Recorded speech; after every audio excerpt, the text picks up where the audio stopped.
Hi there, Lindsay here, the Frugal Crafter. Today we're gonna make these fun in the sun cards. I just love these bright colors and vintage imagery from Darkroom Door and Crafty Individuals. These stamp sets were such great collections to my nautical stamp collection.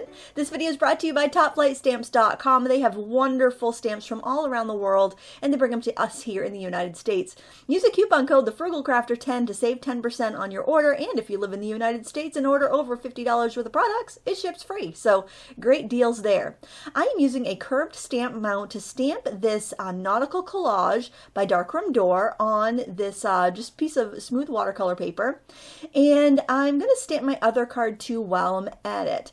I'm going to make a mask here for my little sunbathing lady, and I'm using some post-it note tape that a friend named Diane brought to me at the stamp show. So it was nice to meet her, and it was so sweet of her to remember that I have been looking for post-it note tape, and she brought me a couple different rolls, and I was so excited. So when you need to make a mask, and you do this so you could protect an area of your card when you're working on it, you simply just stamp your image onto either a piece of paper, a post-it note, or post-it note tape like this. Anytime I combine two post-it notes or the tape like I'm doing here, I want to tape down that seam using some Scotch tape, and I do this after I stamp it so that, because the ink wouldn't stamp on top of the Scotch tape, that way I'm going to be able to see my image so that I can trim it out and make my mask. So all you want to do is trim it closely, and it's better to go over your stamp lines rather than to leave a halo, because you want to make sure when you stamp that the stamp you're stamping on top can get down in those crevices. So here I am again with the versafine Clair ink. I'm using kind of this reddish brown color because it's going to make the blues in the card really pop, and I'm going to stamp her down, and then what I'm going to do is put the mask on top of that image, and that's going to protect it so I can stamp the rest of my scene. I'm pretty new at using the versafine Clair ink, so I want to make sure I heat set it just in case it takes longer to dry than I expect. And I also will heat the back of the panel. It just kind of evens out the tension on the card so it doesn't warp too badly. So I'm putting my mask carefully over the stamped image, and notice I didn't I didn't cut around like the little ribbons on her swimsuit. I decided that would be fine if I stamped over that because it is a solid area. Now I'm stamping the row of little beach houses or little kind of changing rooms on top of her so it appears to be behind her, and now I'm putting this big seagull close to the ground, because if you've ever been to the ocean, you know the seagulls will they're brave. They will come right up to you. They're looking for French fries and all sorts of other goodies. So I wanted to have that one down kind of low in the picture to kind of build a little action and suspense. And then I thought this round sentiment was kind of cute, and it reminded me of a sun, so I put that up in the sky. And there is the scene. So I'm going to use a variety of different water medias to color both of the cards. I'm only going to show you this one on video because the method is the same for the other one, and since the other one's pretty small, I actually had to have my head, it would have been in the way of the camera because I had, I had to get kind of close to see those tiny little bits. So I'm starting off with Watercolor Crayons. These are the Caran d'Ache brand. Of course, you can use whatever you want, or water-soluble oil pastels would be a good solution. And now I want to get a little funky with some Brusho. And Brusho is a type of like dye pigment powder. Think of it like the powder that comes in like a tie-dye kit. It's very similar to that. In fact, if you don't want to, spend money on the Brusho, you could use some tie-dye powder. And in fact, that goes on sale all the time at the big box stores during the summer for like $5 a kit. So that would definitely be a way to try it out before you decide to spend a lot of money on the little Brusho bottles, which cost about $5 each. But I was using it because some came in my Smart Art box, so it was on my table and I really just wanted to play with it. So with the pigments, sometimes you'll do some really cool stuff just if you hit it with water. Other times you have to coax it around with your brush. I encourage experimenting with whatever you have, and I'm putting a little bit more of the powder on top of that watery mix to see if I can get it to do some cool stuff. The only thing I caution you when you're using Brusho is that it is really easy to go overboard and end up with colors so rich that it just looks black. So just go light-handed if you're trying that out, and just add tiny little bits of powder and water here and there until you get the desired effect. I'm also going to use the Brusho to watercolor the sky, but I'm starting off by wetting the sky, just like I did with the water. I wet it first, but I am wetting the sky so I can really control how dark I'm going to let my color be. So I'm using this Brusho just like a regular watercolor. You could use re-inkers or any watercolor paint for this, or you could scribble a marker onto a tile and do the same thing. Just wet your paper first so you'll have a little bit of blending time. And I'm using watercolor paper just to let you know. Bristol would work really well too. Cardstock probably isn't going to work as well for this technique, but you know, if that's all you have, give it a try.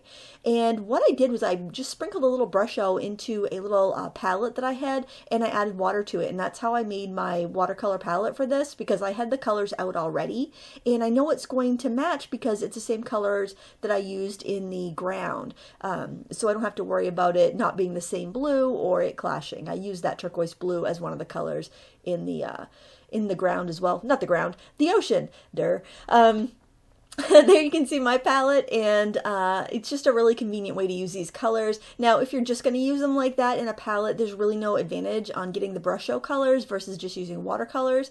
But the fact that you can kind of sprinkle some in the sky and play with it that way, it is kind of fun. It's a little novel. I just want to play with these more because, you know, I have them, and I definitely have not used them as much as I feel like I should if they're going to deserve a spot in my crafty stash. My word of advice, though, when working with this is to be patient, because it's easy to spray something or add a little water, do an effect, add some powder, and think, well, it's not what I want, and then to hastily try to manipulate it when the powders will kind of dissolve and do their own thing if you just leave them alone for a little bit. So just kind of keep that in mind. Be patient with the product, be patient with yourself. These are compatible with the Ken Oliver color bursts, and I don't see one as a better quality than the other. They all seem pretty much the same to me, so I think the Ken Oliver color burst actually have a more convenient dispenser, so that would be I would honestly say go with the Ken Oliver color burst if you're trying to choose between the two, just because they're easier to apply. But quality wise, I think they're about the same, and they can be used interchangeably. Now I'm painting my little changing huts there with just the diluted Brusho color. And again, you can use watercolors or water-based markers or whatever you like for this. Just make sure your ink matches whatever media you're coloring with. I use the versafine Clairs. I'm really liking them for watercolor. They do really great impressions. They have kind of like a spongy, foamy pad, and I find it gives me a really beautiful impression, and they don't run with the water. I have not experimented with them too much. I'm holding off doing a review on them until I have stamped out all the colors. They do give great color coverage, nice and solid, even with shadow stamps, but I haven't used them that much to do a review yet. Now these babies, I have used these a lot, and I like them a lot. These are the Jane Davenport mermaid markers, and these are the shimmery ones, so I'm using a shimmery blue and a gold just to give that glisten from the sand and the sun and the water. These are available on Amazon, or you can get them at Michael's or Jane Davenport's store. So they're just really fun, and they're in a really nice reusable water brush, so if you do use them up, you can always refill them with water and reuse them. And the same goes for their colors too. I mean, I just that's my favorite product from the Jane Davenport line, and I use it a lot. In fact, I think Top Flight Stamps actually has the original set of, I think it's 12 or 18 mermaid markers, so I'll link those for you so you can find them. They're just fantastic. And another thing that I like is, since they're a water medium, I can go over them with like my Caran d'Ache watercolor crayons, and I can like lighten up the colors or give the skin tone a little more body. Just a real versatile product that really works with the way I like to create. It may be a little too loosey-goosey for other people, but for me, it just fits the bill. Now I thought I'd give her a red parasol and a green swimsuit, because those colors are opposites and they're just going to look super bright and fantastic together. And I've used so many colors so far that really anything goes, and I like that sort of thing. Now to do stuff like blushing on the cheeks, watercolor crayons are so nice because they're semi-translucent. They're not going to stain the paper. I can move them around a little bit, and I just feel like that gives the body a little bit of life. But again, use what you have. If you have colored pencils and you want to layer that on top, totally do that. Just make sure your paper's dry so you don't end up tearing it when you go to color on top. Another thing I've been using lots in my painting and card making are the Posca pens. They are a really fine tip pens. It's the extra fine tip that I recommend, and I got a set of 12 for Christmas, and I just really like them, and I like the fact that you can refill them. Now the company doesn't recommend that, but you totally can, you know, unscrew the caps backwards and refill them with ink, which is just fantastic. But I like that they don't clog up like gel pens, and they just seem to be a lot more reliable than other things that I've used, and they're so opaque and they show up really well. Now I'm giving a little bit of shadow to those doors that are on the front of the changing rooms just because I felt a little too stark white for me, and I want the whitest things in this picture to be like the seagulls or highlights on the water or on my focal point. The changing huts are just kind of, I want them to be in the background. I am highlighting the roof because they would be getting hit with a lot of sun and they would be bright, and that's pretty much all you need to do to color this piece.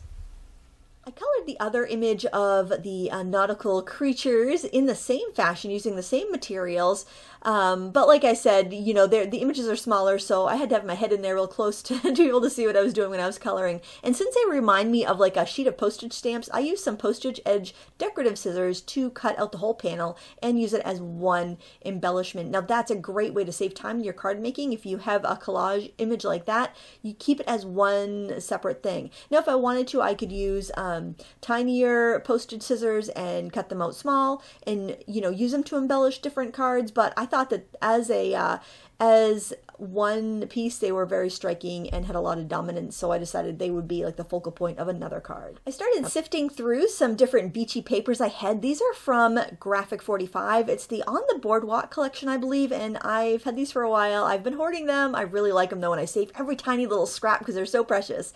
And I just love paper packs that have like sheets of embellishments because you can use little snippets here and there, and they have so much impact for so little money.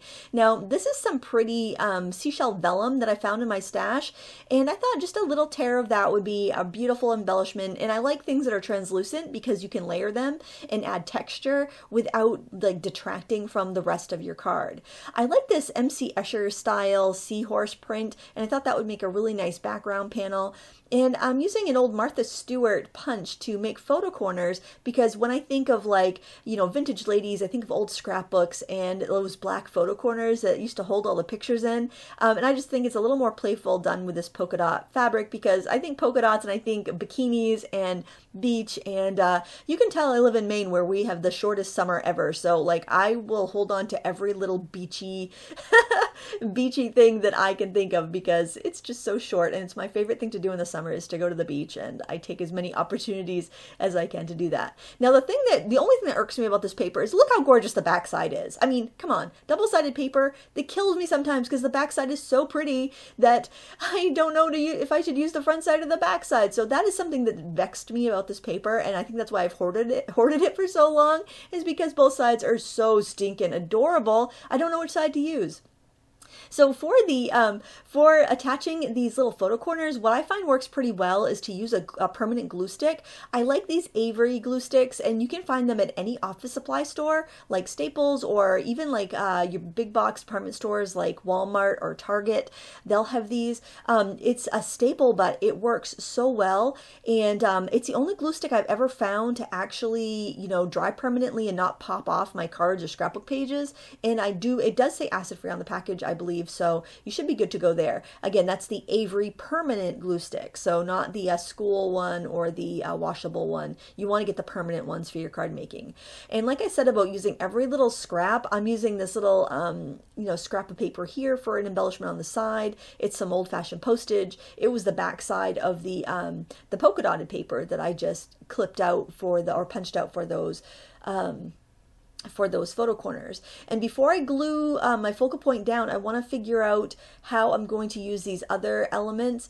I like these tags, and I'm seeing if I can find something that is appropriate that I can sneak onto this card, because I do like to cluster and layer. I feel like it makes for an interesting card, but I also don't want to take away from all that coloring we did because we spent some time on that. I don't want to cover it up. So I wanted to use the Bathing Beauties like little film strip there that was from that that set, and you can bet I'm going to be saving those tiny little scraps because I just love those little film strip cells of the like silent movie stars there.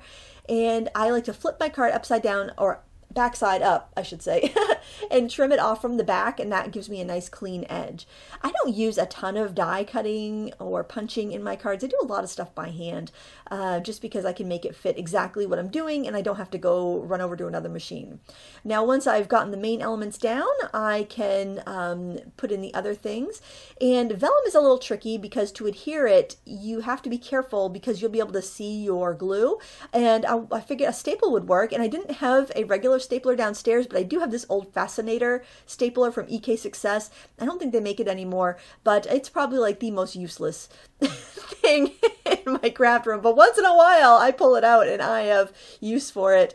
So these little staples are just these kind of silly wide barred things, but they're kind of like brads in the fact that they're little metal embellishments that, when used properly, actually are pretty darn cool. And I use that to attach the vellum on the bottom of the card. Now, I could stick stuff in the vellum like that to embellish it, but I wasn't quite happy with that. I really like this little tag that said zoological garden, but it wouldn't fit. But I thought maybe if I cut it and I stuck it under the Bathing Beauties bit, I could get it in the card, and it just gives you another layer, another kind of even like a faux layer, just to add a little bit more interest to the collage aspect. And that's one thing I have to say, like, that scrapbooking and card making taught me is how to design better and how to collage, and just these principles of design that you pick up when you start moving stuff around on a canvas or on a card or on a paper. You just don't get that skill, I think, from painting flat. So I think the more crafts and mediums you work in, the better, because it'll teach you something. Even if it's not for you, it'll teach you something. So I'm going to use these little nautical wooden shapes. I really like these. I can't remember where I got them, to be honest. Oh, you know what? I know where I got them. I got them at Fiddleheads in Belfast, Maine. Just a little a little coastal art shop. But I think they were by Doris, so if you're looking for those, I think Doris has them. And I'm using a little fine tip glue, and what this glue actually is Julep, which I believe is by Beacon. I'm not 100% sure, but it's actually a glue that's meant for gluing like gems and buttons and stuff to fabric, but it is fantastic for card making. For one thing, it doesn't clog up in this little fine tip bottle, and it just works really well, and it doesn't seem to leave a snail trail if I don't have it absolutely perfectly lined up with what I'm gluing. So once that dries, I don't see it, which, like, if I was using glossy accents, I would see shine if I didn't get my glue really precise. Like if I moved that string a little bit and I was using a really shiny glue like glossy accents, it would show. So I find the Julep doesn't really show that much if I mess, which I make a mess. So, you know, that works good for me. So here I have a piece of vellum that I'm using as the main panel. So I've got to be careful where I put my adhesive to make sure it's not going to show. So I have my adhesive in the center, knowing that that postage embellishment that I colored is going to go on top. Now I'm layering it on some pattern paper, except I realize that I cut that paper completely wrong. I have measuring deficiencies, apparently. So I'm going to try again with some different paper. I really like the seashell paper. This is by K & Company, the Tim Coffey collection, but I thought the colors were too distracting. So I trimmed that seashell panel the same width, or I haven't yet, but I'm going to. I tore off the top edge so that I would have kind of a rough organic look that I feel goes really well with vintage inspired and natural looking cards. So like I said, I save all those scraps because I love nautical themed imagery, and I know I'll use those little scraps, and I hate to cut into a 12 by 12 piece of paper if I don't need to. I love this little beach tag from the Graphic 45 Boardwalk collection, but I felt on its own it was just a little too bland, and they are punch-out little tags, so I did go in and clean up any of the little burrs left over from, you know, punching it out. So I stuck on my focal point, and then I matted the little beach tag onto some coral paper, which was from the Tim Coffee line. And I keep, if I have pattern paper packs that go well together, I just keep them together. So when I'm looking in one, I see that there's all those scraps left over from another, and I can mix and match them. I don't feel the need to keep in the same, you know, brand for everything. You know, I want to have fun. I want to mix and match. And I'm using these star eyelets that I've had forever. I don't know the brand. They're so old. On there for an embellishment because it reminds me of starfish, and I thought it's kind of cute. And there you have it. 2 cards made from supplies I got from our sponsor, Top Flight Stamps. Use the coupon code thefrugalcrafter to save 10%, and you can find all of these supplies I used linked up in the video description. Thanks so much for watching, and until next time, happy crafting!